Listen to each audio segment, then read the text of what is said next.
This is unlike anything we have ever seen before. We are reporting live in Aurora, reporting that this event isn't just taking place here, but the entire globe is being run amok by what Cot Roger's friend, Void Novasun, refers to as glitched. Aurora is on complete lockdown, all defense systems have been engaged, hopefully everyone's still inside by this time, because God help us. The body of longtime Aurora hero, Jet Voidson, was found dead at the scene of a building collapse.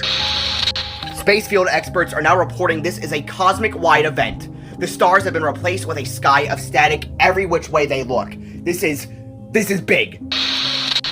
We have received word that several officers, as well as one young girl, have lost their lives at the rally attack. Void, Jida, Joby, and Mayor Rogers have all been taken as supposed hostages. No word on their whereabouts now. We could very well be facing our own extinction.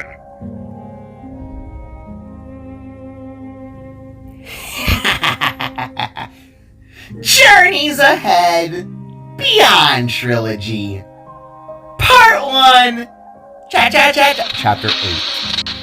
The Guardian. Written and narrated by T.S. ProArt. With his heart revving like an engine to a pair of legs that moved as wheels, Jay, without looking back, stumbled out of the green glowing location station portal and into the woods around his home. The once night-shaded world around him was now engulfed within red and blue hues, along with a minimal white shine from the static sky above. Hellhawks and other types of flying glitches soared above his head, all while he just kept blindly running away. Tears clouded his view, leaving the scenery a hazy mess, an almost perfect reflection of the events that transpired almost an hour or so ago. All Jay could think of was Maple and his family. Your fault. The sparklet kept repeating inside his head. All your fault. Jay! Stop! Please! The pleads of the Purple Wolf came as Florence went sprawling out of the green, transporting portal. Landing to the ground with an awkward roll and yelp, she first slowed her tumble with a claw to the dirt, and then kicked off her back heels towards the scared boy. Jay! She called again, while the little spark just continued to sprint away. As he maneuvered around trees and shrubs, Jay continuously felt a burning sensation within his chest. The heart within was burning with a tense pulse, while his stomach was churning like a baker flipping their dough. It was a sickening sensation that was equivalent to a sword stabbing him right through his soul. Jay! Florence pleaded once more, that left the small spark's constellations to buzz in an anxiety-driven response. Go away! He begged. Just get away from me! Trying her best to not lose sight of her friend, Florence dropped back down upon all fours to simply keep up her pace. Hopping over trees and large stones, Florence continued on and on, begging Jay to come back, to stop running. The little spark couldn't handle it. He couldn't bear to be around another soul, in fear of hurting them as well. Glancing around, Jay knew that he was running out of breath. With his sprinting and constant sobbing, it was inevitable that he would come crashing down in one way or another. He needed to find Pofnu, yet he couldn't bear to confront her, not after what he had done. Turning his head upwards, Jay locked his eyes upon the old wooden treehouse within the short distance. Seeing it seemed to bring a wave of ease into his heart, an ease that he so desperately needed in that moment. Closing his eyes and charging up his horns, the small spark mustered what energy he had left and warped his way inside the wooden structure, leaving poor Florence to come to a halt and stand back to her feet. Jay! Jay! Where did you go? She called into the dimly lit wilderness before taking notice of the treehouse herself, along with the hicks and sobs coming out of its windows and holes. Jay, she said once more, before quickly approaching and finding herself next to its ladder. Above, Jay continued to cry and whine, reminding Florence of herself once before, the day her brother had left the world in an almost familiar vein. Taking in a breath, the wolf took hold of the ladder and began to ascend, going up and up, till peeking herself inside with a similar saddened eye. There, Sitting against the back wall, curled up with a head tucked into his knees, Jay continuously wept and wept. The noises that came from his mouth sent familiar shivers down Florence's spine. It was a pain she recognized all too well, a familiar guilt that was like nails to a chalkboard for her brain. Jay, please, don't run, Florence asked, with a heart drowned in sorrow, as she fully climbed herself into the treehouse. Please, she pleaded again, as Jay tucked himself in further. Go away. Just go away. The small boy now spoke in a weaker and more fragile voice. It was as though his entire being had been shattered in two. It was clear Jay was in the middle of a never-ending panic attack. Something that Florence again found herself relating to. Taking in a breath and putting her own self-issues aside, the wolf knew in that moment she couldn't just shy away. Her friend needed someone to comfort him, and she was the only one in that moment who could. She had to at least try. Slowly approaching, Florence got down on her blue jean scraped up torn knees, and carefully reached her paws out. Upon touching Jay, he flinched back with a whimper, which resulted in Florence to do the same. A rising anxiety then filled her gut, a feeling that told her perhaps she shouldn't provoke him. However, that desire to be a helping hand soon took back over, like a swinging bat to her heart. Furrowing her brow, with a spark of confidence, Florence reached out again, but this time, in a more gentle manner. Carefully placing her paws on Jay's shoulders, she softly scooted herself to be closer, until fully wrapping her arms around his scratched and bruised form. Shh. It's okay. It's gonna be okay, she said, while proceeding to wrap her tail around the two of them in a friend-filled yet loving embrace. Although still shattered, Jay's cold skin felt a warmth to the wolf's presence, which he couldn't deny was nice for the moment. Her touch was equivalent to the hug one would receive from a larger and warmer loved one. It was both a gentle yet powerful embrace that would make even the most stone-cold people crumble to some degree. This presence the wolf gave off thankfully managed and allowed Jay to slow his breathing. Halting the tears for a few seconds, Jay's spark-like essence was then able to sense Florence's soul. It was a kind one, felt as though to be reaching for his own, to help in any way possible. However, that didn't shake the painful thought that was stuck in his brain, the thought that wouldn't leave him. I killed her,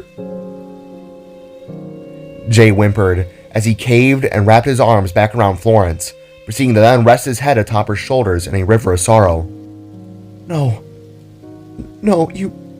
you didn't. It wasn't your fault, Florence replied as she leaned her head beside Jay's and brushed the side of her cheek fur against his face as a means to wipe his tears.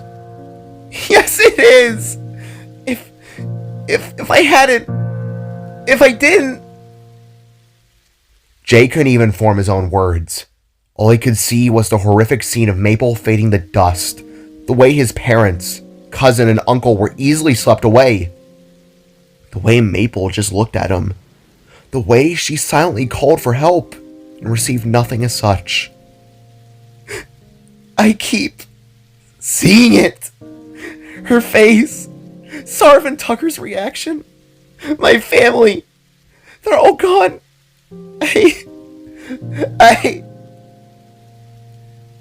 Jay wept while Florence just held him close. She wasn't entirely sure on how to respond. Never had she expected to be in a situation such as this. Yet, she had to keep trying. You can't blame yourself for getting tricked. You can't blame yourself for unknowingly causing someone's death. You didn't kill her, Jay. You didn't.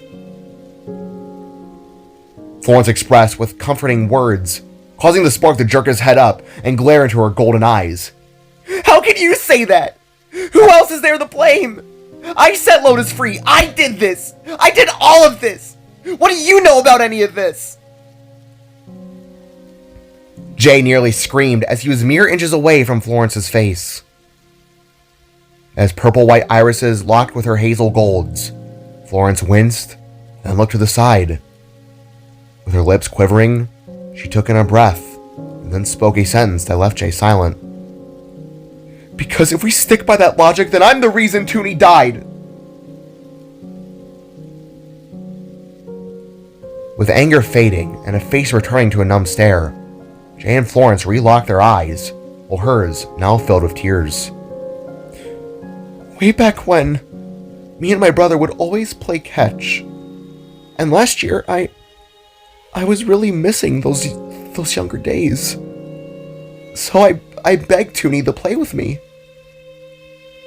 Florence explained as she herself slumped against the broken wooden wall with a depressing emotion engulfing her soul. He, however, didn't want to play because of his studies. But I begged and begged until he eventually caved. For a while, it was like old times. That was until...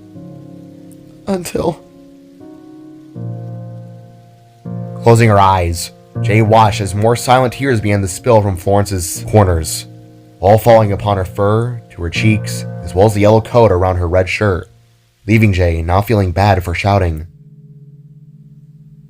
Within a moment, he threw the ball and I missed, leaving that little sphere of rubber that bounced into the road. Being filled with adrenaline and so much joy, I instantly turned and ran into the road without bothering to look. Reopening her eyes, Florence gave Jay a stern stare, a stare that was filled with regret and sadness, a sadness that would never leave her till the day she died. There was a drunk driver. A semi-truck was already halfway down the road by the time I reached the ball. They didn't see me because of their intoxication. And as Toonie saw this, he knew that I wouldn't have enough time to run back. The next thing I knew, he's pushing me out of the road, and the next... He... Florence stuttered, unable to finish the story without breaking down into tears. I know this pain, Voidson. I know what kind of guilt you're feeling. I know. The wolf finished, leaving the poor spark a tad shocked to the tail. He knew that Toonie did die, but never like that. Florence, I'm sorry. I didn't...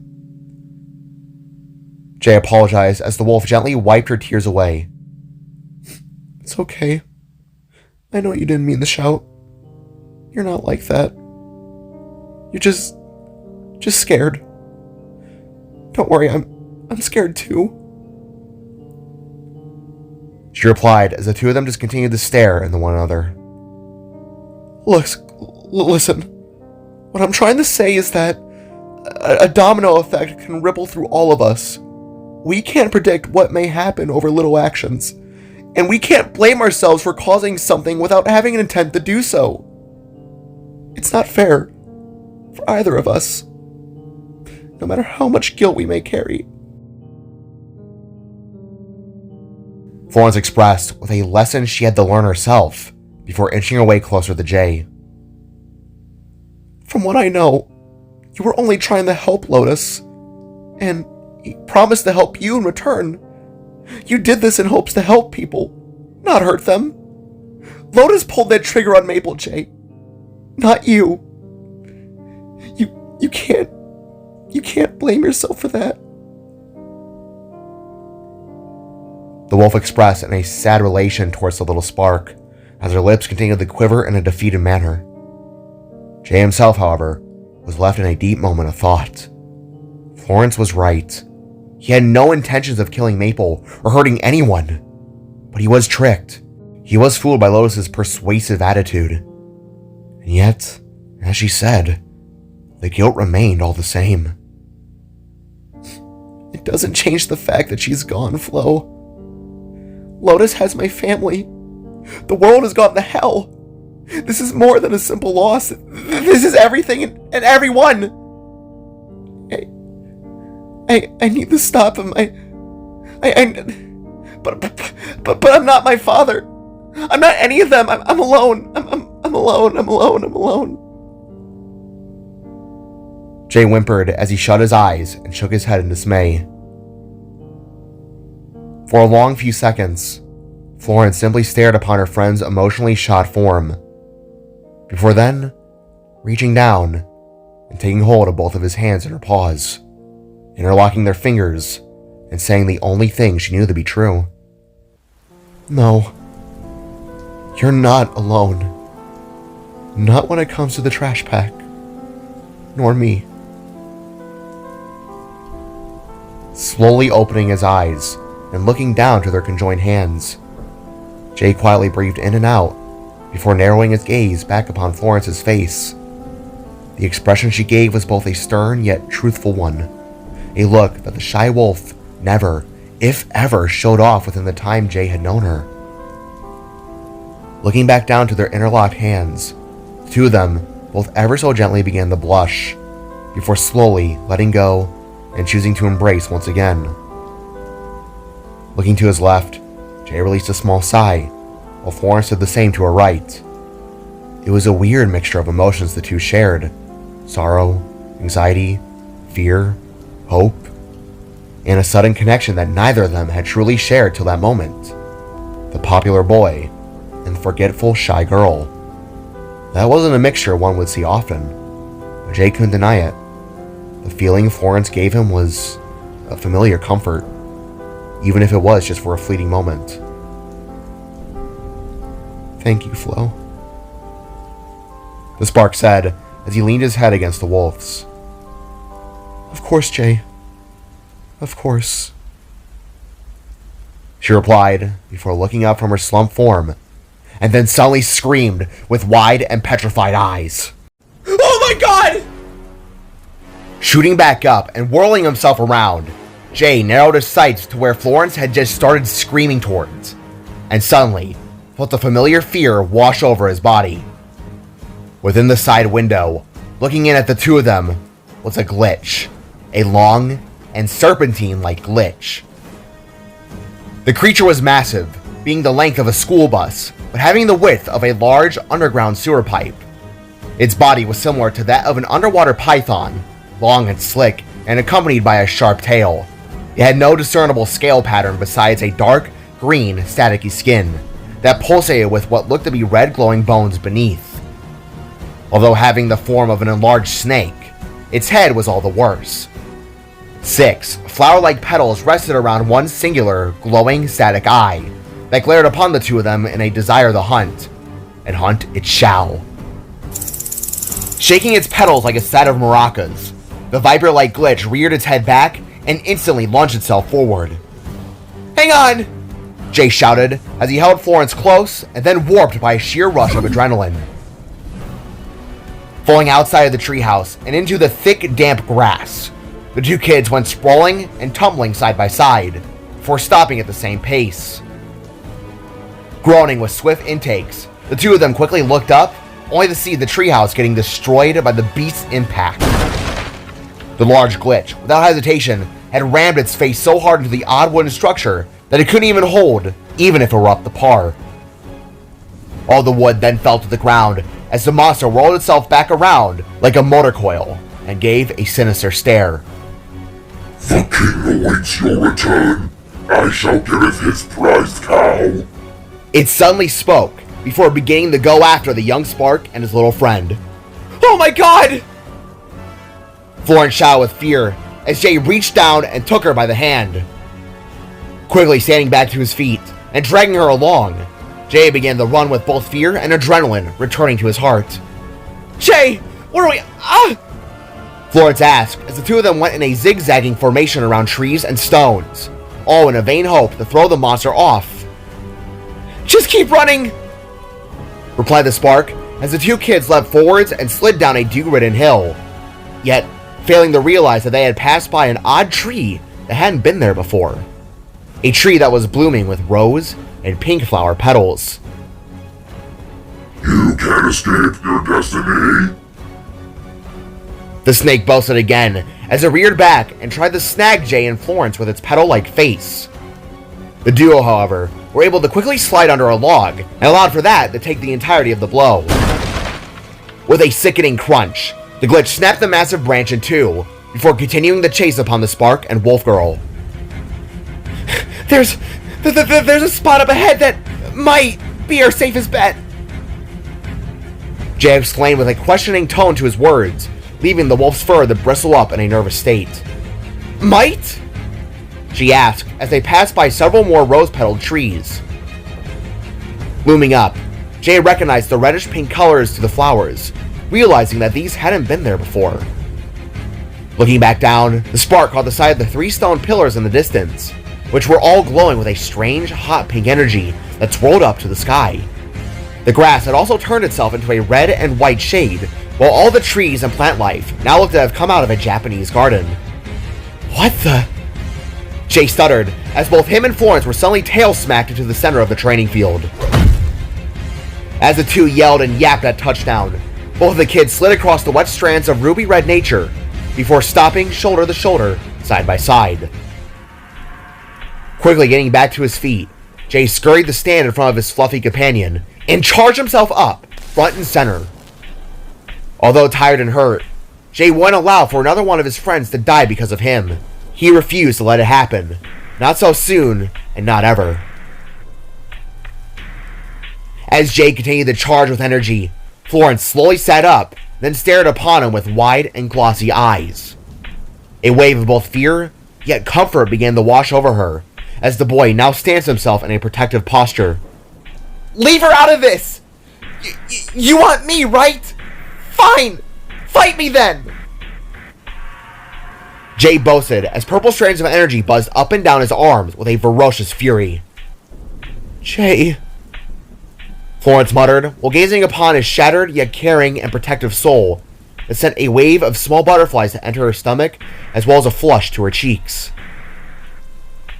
Slithering forwards with its petals snapping like activated bear traps, the massive beast was preparing to go toe-to-toe with the protective Spark, who continued to stand his ground. Yet, before a move could be made, the beast stopped with a sudden lurch and gasp as something suddenly shot through its chest and latched right back into its skin. Blinking in shock, while Jay and Florence took in the sight of a ghostly, hot pink energy blade burning the beast's skin as a familiar energized rope dragged its way into the tree line. What the? The creature asked, right before things suddenly kicked into high gear. Launching out from the trees came what was essentially a blur of hot pinks, cherry whites, reds, and hints of blue that twirled through the air in a cyclone-endorsed energy spiral that struck the glitch square in its head. Gasping, Jay fell back to the ground, where both him and Florence embraced, now watching as the mysterious figure began to fight the monster head-on. Although hard to make out, Jay and Florence were able to discern some features amidst the spar. The figure was donned in a cream-white robe that had accents of hot pinks along with stitch patterns equivalent to that of the most pristine geisha dresses. Splitting off into an open skirt around the lower legs, this revealed a set of dark gray shorts that exposed grayish-blue knee and leg fur. Wrapped up below the knees and rest of the legs were pink wrappings like Jida's stockings that ended with half-exposed, gray two-toed shoes. However, it was then Jay took notice of several tails coming out of the mysterious person's lower back. Tails that started off blue, but turned into a ghostly, emanating hot pink at the tips, instantly clicking the dots for who this was. Pofnu? Jay asked with an audible sense of shock, while Florence simply raised an eyebrow and remained tightly huddled at Jay's side. Leave them alone, you monster! The now upright, fully speaking Kitsune threatened as she then twirled and threw several energized shurikens into the creature. Howling in pain, the massive snake went to bite down upon Pofnu in retaliation, but the Kitsune warrior was too fast on her paws. Spinning around, the mythical fox practically transformed herself into a ghastly cherry red tornado, proceeding to spin behind the beast and summon forth a new weapon. Appearing what was at first thought to be a spear was in fact an old melee weapon by the name of a naginata. It was a long golden metal rod that had a slim curved blade at its top, emanating a bubblegum pink shine into the dim red and blue light. As she readied herself, both Jay and Florence took notice of the same kitsune mask Void had given her the prior Saturday, shining its cute yet threatening face with a pair of glowing pink irises behind. With a leap, Pofnu launched herself up into the air, and with one swift move, slashed the glitch's head clean off. With this finisher, she sent the creature's lanky body crumbling to mere static, showing who the true alpha of these woods were. In response, Florence gasped with disgust, while Jay stared on with wide eyes towards the scene. As the last of the monster's essence faded back to the static above, Pofnu spun her weapon, closed it to a gold cylindrical rod, and clipped it upon a sash around her waist. The now even larger kitsune took in a breath and turned towards both Jay and Florence. Now standing still, the kids were able to make out her large pink ears that now rested beside a gorgeous lock of pink-red glowing hair that had been tied back into a ponytail, similar to Jaida's massive bun. Pofnu? Jay asked as he slowly stood to his feet and eyed the masked warrior, whose tails and robes blew in the chilling wind. Tilting her head and slowly taking a step forwards, the mystical being slowly raised her blue fluff-filled claws up and took hold of the wooden guard around her face that jingled with its tiny bell. Giving a huff, she unlatched its form and revealed her face into the almost misty light. It was still the same old Pofnu, just now in a more expressive and emotion-filled tone. Her glowing pink eyes were now more rounded than slanted, with pretty eyelashes and stunning eyebrows that curved into a concerned look. Her snout and nose remained the same, yet now had shifted into a form where she could speak fluently and form simple words and expressions. And expressed she did. Going from a serious look to that of an instantly concerned one, Pofnu began to approach the children in a faster pace, for at last, seeing their battered forms. In a way, her expressions were almost motherly. Her soul didn't radiate fear. Rather, it was that of a calming comfort, one that made the two kids feel all the safer. "Jay?" she asked. With a face instantly quivering with tears and a sense of security, the little spark leapt himself forwards and embraced the magical, now upright fox. With widened eyes, Pofnu raised her arms forward, and then proceeded to hug her little spark back in a slow embrace. It appeared that although evolved, Pofnu was now adjusting to her new form and ways of understanding gestures and greets, but she was able to soon enough provide the comfort the boy needed, for he started to just gently weep into her chest. "Jay, what has happened?" the guardian asked, as Florence slowly stood and approached the two of them, sensing that they had a very tight and strong bond. I messed up. I really messed up this time. Jay exclaimed as he pulled back and stared with a never-ending sadness upon his tall and beautiful, multi-tailed friend.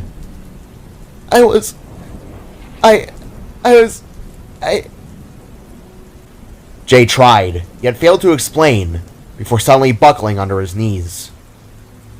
Catching him, Pofnu gently knelt and rested the boy down, while Florence just crossed her arms in a self-hugging manner. Mom, Dad, Joby, Knock, they're... Jay blabbered on, as Pofnu did her best to assess the situation. "Hold still, little pup. You need not to explain. Let me see for myself." Reaching a hand down upon the spark's forehead, he and Florence watched as the kitsune's palm ignited into a gentle pink glow. A feeling of warmth radiated off its essence that soon touched down upon Jay's head. Focusing as much as she could, Pofnu began to read Jay's thoughts, through his spiritual ability within her soul. As this happened, Jay felt the memories getting pulled from his mind. He was still in shock to his guardian's new form, as well as her abilities. He had so much to question. So much. Squinting, Pofnu listened through the last core memories of Jay's mind, trying to figure out what exactly had happened to him. Yet, once the information came, her eyes widened with a gasp escaping her muzzle. Pulling away, she stared upon the small spark, who just gave an almost pathetic, pleading stare back in her direction. Lotus. Glitched. Father. Maple. No. Maple, no. The fox gasped, before covering her mouth in shock. I'm sorry. I didn't know. He promised to help me. He... The spark continued to weep, as Pofnu pulled him into a closer embrace. Hush, little pup. This isn't your fault. You were tricked. That bastard. Damn it! I knew Father should have told you about that monster sooner. Pofnu angrily huffed before wiping the little one's tears. Although Jay was Jida and Void's biological child, Pofnu had always viewed the kid as her own pup within her eyes. Having guarded him for the last 12 years, had formed an attachment to that of a mother with her own baby.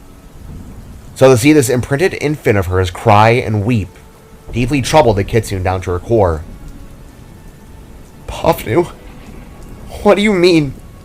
What is Lotus? What are the glitched? Joby told me they're why Father fights, but it wasn't the full thing. Please tell me the truth. What are they, and what does Lotus want with me? Jay pleaded to his furry companion as a strike of static lightning shot through the sky. Lotus said he needed Jade to reach the unreachable. He was going to take him, but I intervened. He would have done it again earlier, but a whole firing squad showed up to the rescue, and we ran here afterwards. What's really going on, Miss Pofnu? Florence added, with a side of her story, before just sitting and shakily breathing in the wet dewed grass. Taking in a long breath, Pofnu thought about the past, all the way back when Void had found her, and what his goal was, everything that culminated into where they were now. It was time for some well-deserved answers.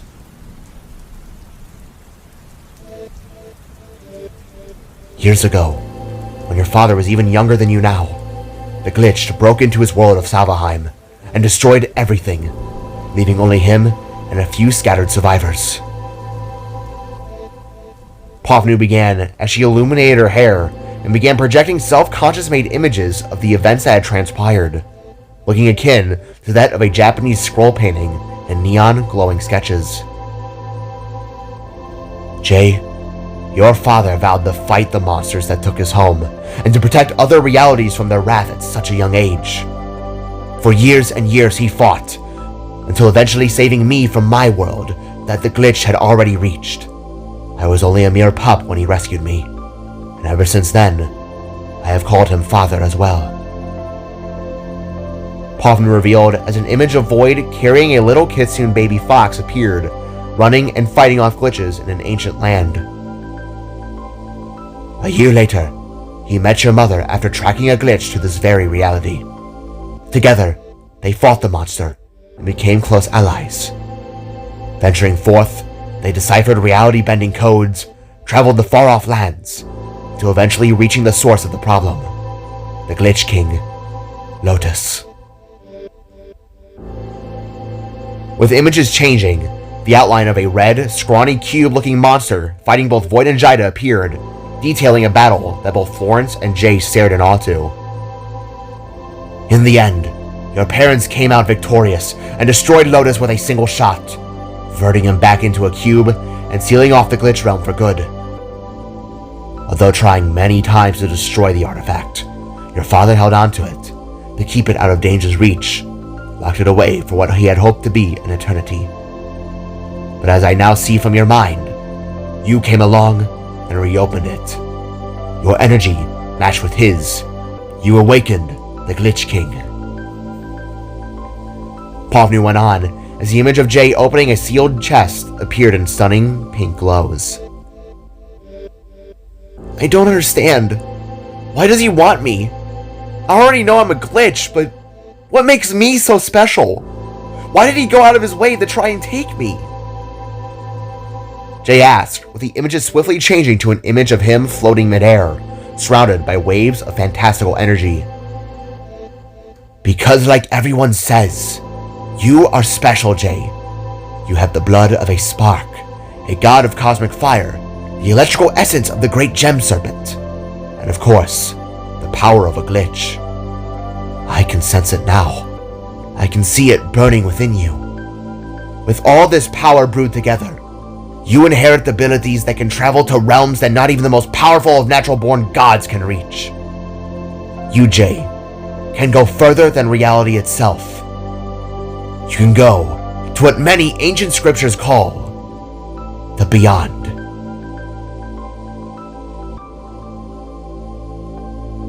Blinking his eyes, glancing to Florence, then back to Pofnu, Jay shook his head and asked, The beyond? Okay then, but still, what does Lotus want with me? Is it... does that have anything to do with it? He asked, leading Pofnu to continue her words. Lotus's mission was to erase all realities and start one singular universe in his own image. With your powers, he can reach a place that can give him full control over everything. I can see it in your memories. The way he's acting. The way he's attacking. He doesn't want you, Jay. He wants your soul. And if he absorbs that soul, he will transcend into a god, and everything we know and love will be gone. In silence, Jay and Florence watched as the images faded and returned them back to a dim light. Looking down at his hands, Jay began to think about a lot of things. His soul? Was that why Lotus turned purple? Why he got horns? His mom and dad's powers. Had he already absorbed a portion of him? Was he himself actually a god? What was in the beyond? So many things raced through his head, but one question came out above all the others. Why didn't Dad tell me about him? Kneeling down and placing a soft hand on his cheek, Pofnu released a tiny sigh, gave the reasoning. Your father had wished to spare you from the knowledge. He didn't want to burden your mind with such a horrific tale of your people's death and sorrow. In the short of it, he just didn't want you to know that side of his life. It's one he isn't too fond of. Pofnu explained before standing back to her feet. Well, that clearly doesn't matter now. Him, Mom, and the rest of our family are in danger. Lotus killed Maple, hurt me and my friends. He hurt everyone.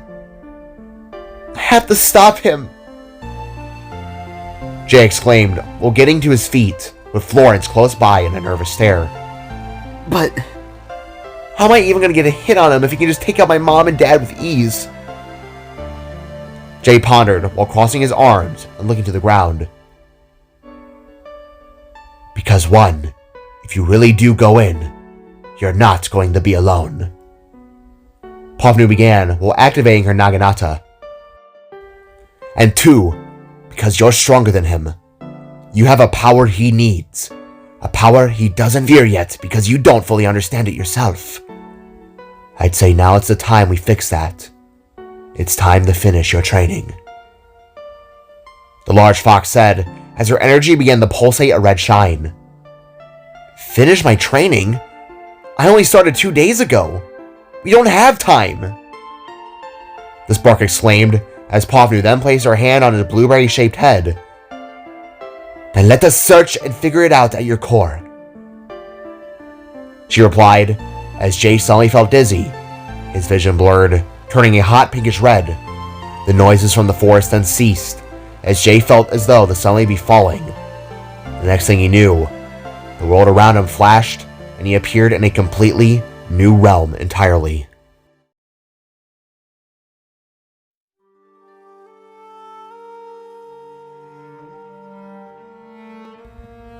In taking a short breath and looking around himself, Jay quickly took in the fact that he was no longer within the training grounds. Rather, he was in an almost spiritual type of world. Everything was coated into a dark black sky that held twinkling hints of stars above. A mist of reds and pinks arose from an invisible ground that looked to ripple like water below Jay's feet, yet left nothing to be soaked. Rose petals gently fell from flower-blossoming trees, as well as at all angles, leaving the spark rather questionable as to where he was. Looking down to his hands and body, Jay found that his form was outlined in a bright purple haze that revealed a glowing orb of blue energy that pulsate from within the center of his chest. Raising his right hand up, Jay pressed it against his chest and took in another breath. This one echoing like the call of a distant whale below the deep sea. What was this place? Jay questioned, as suddenly the red-formed outline of Pofnu drifted past him, gently levitating off the ground in an elegant manner. Your soul, the culmination of your being. The fox answered as she reached down and took the little spark by his hand. Whoa, wait, what? Jay asked, as he too was lifted off his feet and propelled into a gentle levitation. My soul? He then asked, as Pofnu then began leading him forwards. Yes, I have tapped my consciousness in the years for the time being. If you truly wish to fight Lotus, you'll need to find out the source of your troubles. It seems that you have been taught down 2 different roads. Pofnu explained, as faint scriptured images of Jay training with both his father and Lotus appeared off to their sides. Yeah. How's this? How are you able to do this? One moment you were like, well, a house dog. And now you're this awesome spirit lady? Where's this been the whole time? Jay inquired, as the two of them began drifting across what seemed to be a cosmic wave of stardust that acted as a river stream in a strange way. My species resonates within a hive mind of knowledge. We are naturally spiritual, connected to the soul.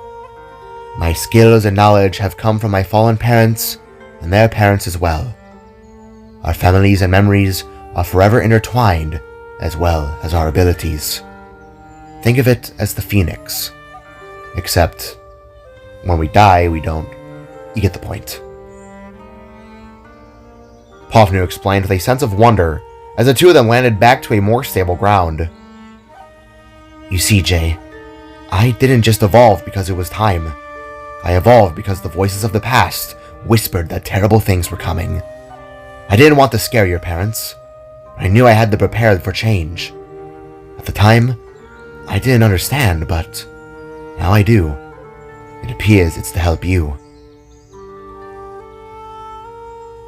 Looking from both his left and right, Jay caught the sight of many memories, birthdays, embarrassments, sad days. It was truly a memory lane, as one would say, and it left him rather astonished. I don't understand, though. What kind of training is this? What exactly do I need to learn in this place? My head? Heart? The sparklet asked, as the two of them drifted into rows of many trees that looked to stretch on for an eternity. We are here to train and ease your mind. I can sense a great cloud within you, one that is shadowing your own being. This isn't a trial for spars or battles. This is a lesson you need to learn about yourself. Pofnu explained, as she suddenly disappeared along with the trees, leaving the world in a shroud of darkness. What? Pofnu? Jay asked, while whirling his head around. Where'd you go? He continued the question, before he was suddenly greeted to the outlines of an old memory. Turning around, Jay's eyes widened with shock as he watched an event play out from a few years back. He had to be about 7 or 9 when this happened, for it was him sitting in a classroom alongside a few of his fellow Trash Pack members. As for the scenario, they were all watching as Jay's father was on national television, alongside his mother and cousin, as they stopped one of Aurora's worst and were instantly praised by the public for their bravery. Your dad is so cool, Jay! A young Sprinkles exclaimed. Are you gonna be like him one day? That's awesome! AJ questioned, as all the kids of the class suddenly turned towards Jay and began asking hundreds of questions. As the scene played out, the current Jay just stared and felt both nostalgic for the sight, but at the same time, felt a familiar anxiety from that same day. So many eyes, so many hopes, so much that left his mind on a trail that would lead him to where he stood now. You're gonna be so cool. A young Maple said, as she smirked with a tooth-gap smile, leaving the current Jay to give a small smile back towards the memory. Would you care to explain what we're looking at, little pup? Pofnu's words came from the skies above, as Jay continued to stare and reminisce upon the memory. This was the last week of 3rd grade. It was the day that... Jay answered, before looking down to his hands and feeling his constellations rushing through his darkened form.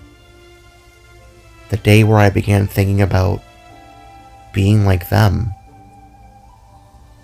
He finished, as the memory then faded from view, scattering into the darkness like 1,000 of little red fireflies. The day where your dreams started? Pofnu replied, as Jay shoved his hands into his pockets and thought. Yeah, the day where all of this started. Why are you showing me this? The spark asked the voice above, as the scene around him began to change. To help you understand. Pofnu answered, as another set of old memories arrived. I'll be just like them! I'm gonna save the day too! The younger Jay exclaimed, as he played with a set of action figures, ones that can go from robots and then into spaceships. I wonder when my powers will start to come in. Maybe I'll be just like Mom. Maybe I'll be like Dad. Another young Jay said, as he rode atop a younger Joey's shoulders through a park. No! Why can't I warp? I have to have those powers somehow. Why can't I do it?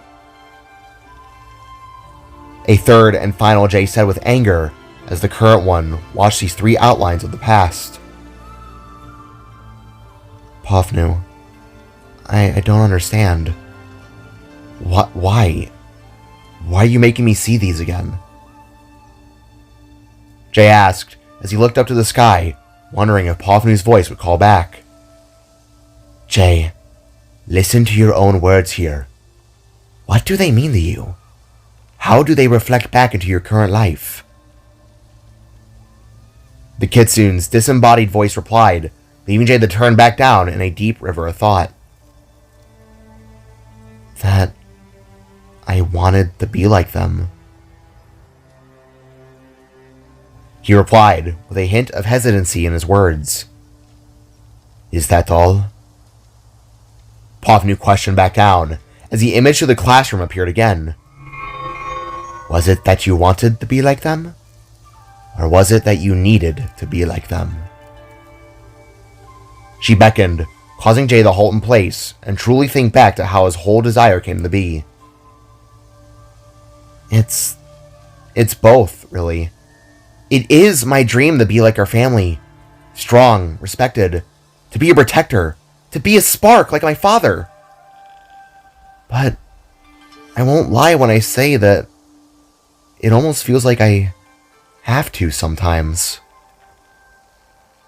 The smuggler revealed as he then took a seat on the strange floor. Every time I'm at school, it's like people expect me to grow up into the same shell as my dad. If you want me to be honest, it can be pressuring at times. And I think I somehow turned that pressure into an overbearing confidence. I think. Jay continued to say, as his brain almost felt to be unraveling. Like it's a destined responsibility that I can't escape. I guess. Fading away, the old memories disappeared and were replaced with more current ones. Ones that he wasn't sure if Pofnu brought up, or perhaps himself in some strange way. And where did that overconfidence and pressure lead to, Jay? Pofnu inquired, as the memory of Friday's street chase appeared, all in its explosive and perspective-flipping glory. Destruction, Jay said, as the image then changed to him meeting Lotus for the first time. To blindness. Jay continued, as the memory of Maple fading to dust appeared to his dismay. Closing his eyes and looking away from it, Jay clenched his fists and then shoved his hands into his right pocket, feeling the flower he had given to her. The flower, the only thing that was left of her. After this, he shook his head and said one last word to Pofnu's question. To death. Reopening his eyes with welling tears, Jay now found himself standing in glowing red water, with 3 waterfalls surrounding his form.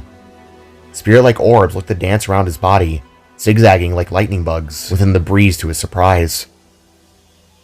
Looking down at his hands once more, Jay sighed and shook his head before seeing his own reflection back in the water.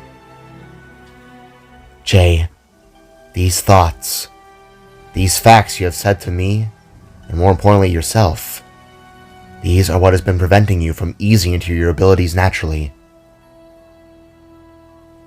Pofnu explained, as Jay's soul began to pulsate like a heartbeat. It makes sense to me now.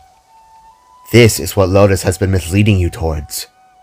When you give in to demands, it leads to rage, and rage can lead to fear, and fear leads to loss of control, and without control, Atlas nearly got a whole vacation to the Beyond the other day because of that. You were so nervous that you almost trapped him and yourself into the unknown, to the Beyond. Pofnu expressed in her soothing voice as the memory of both Jay and Atlas rising towards the portal appeared in the water's view. If you wish to truly fight Lotus, then you must realize something, young pup. Something that you may not fully understand at the moment. Pofnu expressed in a gentler tone before suddenly manifesting in front of Jay in a defiant stance. You fear the fact that you aren't your parents. You fear yourself because you don't understand the reach of your power. Lotus thrives off that, and is coaxing you into his world, thinking you will be just as clunky. The large fox said, as her tails blew in the strange soul-endured wind. But the truth you need to realize is that you will never be your parents, nor what the people think to be your destiny. Because you are you. Blinking and tilting his head, Jay eyed Pofnu down with a confused manner and asked, What do you mean? Kneeling down, Pofnu reached a hand forwards and rested it upon Jay's shoulder. The look she gave was that of patience and love, a love only a guardian could give. Jay, you have spent so much time trying to be your predecessors, that you have hindered your own soul deep into your being. You focus your roots into what your parents would do, what people think you to do, what a glitch would do. And what you truly need to be doing is thinking about what Jay should do. Dragging her hand down, Pofnu rested her paw over the glowing orb in his chest, his soul, and stared him dead in the eyes with that same motherly look from before. Only when you begin to trust yourself is when you'll be able to harness your abilities with ease and without flaw. If you wish to face Lotus, you need to know that the only guiding hand you'll need is your own. Slowly reaching his hand up, Jay rested it over Pofnu's and looked back into her soul with at first conflicted, but soon to be understanding yet nervous eyes. How can I trust myself after 3 straight days of mistakes? How can I know for certain I won't mess up again? Jay questioned, leaving Pofnu to smile upon his form in that ever-present tone of love. Because everything that we are comes from here, Pofnu stated, while gently patting the spot where Jay's soul bloomed vibrantly. I know trusting oneself may sound to be a daunting task, but if there's one thing your father is right about, is that you must always follow your soul and listen to it, even if it may seem ridiculous at times. You have to believe and trust yourself in any situation, for the only person who can truly help you out is you. Pofnu finished as she let go and admired the spark with that continuous smile. Follow my soul? Jay repeated with an ask, resulting in the fox to nod. Let it guide you wherever you may go. Listen to its calls. Embrace it. Make your own choices. Fight and protect with all that you are. And with that, you'll be just alright. Looking down to his hands and then to the glowing orb in his chest, Jay suddenly felt a wave of something course through him. He couldn't explain how or why, but it was as though some kind of weight was lifted off his shoulders. Pofnu was right. He wasn't his father. He wasn't his mother. He wasn't even Lotus. Jay was Jay. And Jay was nobody else but himself. His abilities were his. His destiny was his own, no matter what the world expected him to be. Dad was right, Jay thought with a smile. Maybe he really did just have to live a little. Rolling his eyes, Jay finally understood the old term, the parent is always right, and scoffed in a small little chuckle. So, I just gotta believe in myself? That's so corny, but so classic. Jay said as he looked back up to Pofnu, who nodded her head. In simpler terms, that's correct. But do you fully understand what I wanted you to see? She asked, leaving Jay the nod. Yes.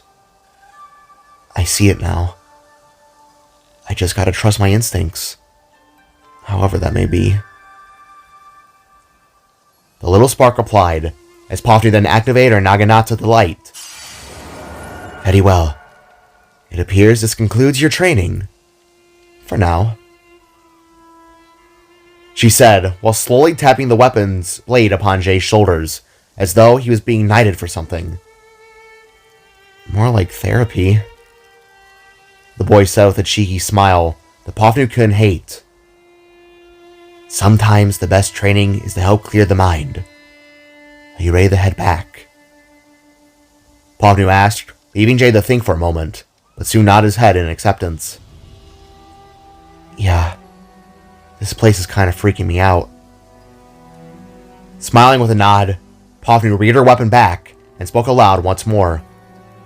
And get used to it, kiddo. It's all you, after all. She said, before suddenly stabbing her blade into Jay's soul.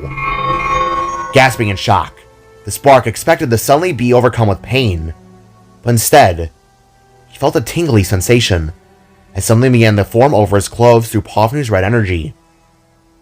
With a few pulses and sparks, Jay blinked, breathed, and the next thing he knew, he was suddenly back to where he had been standing, revealing that no time had passed whatsoever. Stumbling away from both Pofnu and Florence, Jay gasped out a breath of fresh air and readjusted his eyes back to the red and blue lights.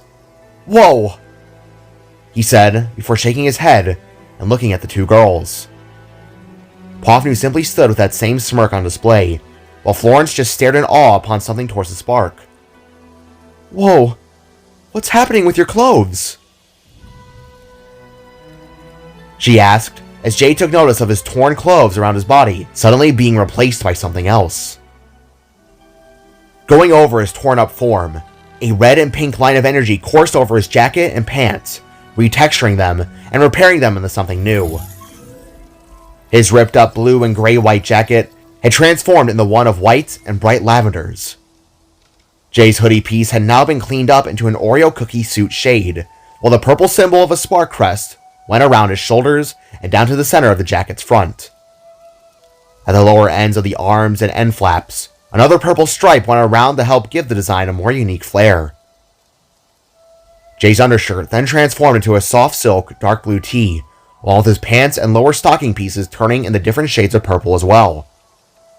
A sash-like belt then collapsed around Jay's waist, while his shoes turned into both white and purple as well, finishing off a look that the Spark got really excited about. What the heck? How did you... This looks awesome! I got my own little crest and everything! Jay exclaimed while patting himself down. When in tune with the spirit realm, you can do some fun things.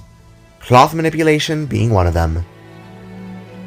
Pavnu explained with a wink before snapping her fingers and changing the red fabric around her chest to create her own spark crest. Whoa. You think you could fix my clothes? Florence asked Pavnu, who didn't mind at all. Snapping her fingers again, the fox restored Florence's ruined clothes back to their prime, giving the wolf a well-needed smile. Thanks, she said while turning back to Jay and approaching him with little steps.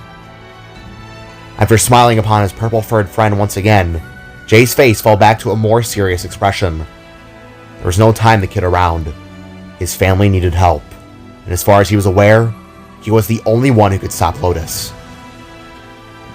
Taking a breath, he knew he had to do this in his own way. He had to trust his instincts, to follow his soul as Pavnu said. And the one thing it was telling him now was the very thing he should have done from the start. Let's lock that cube away for good, he said, as a hint of his beyond endured energy sparked off his hands, that were now clenched in the angered fists.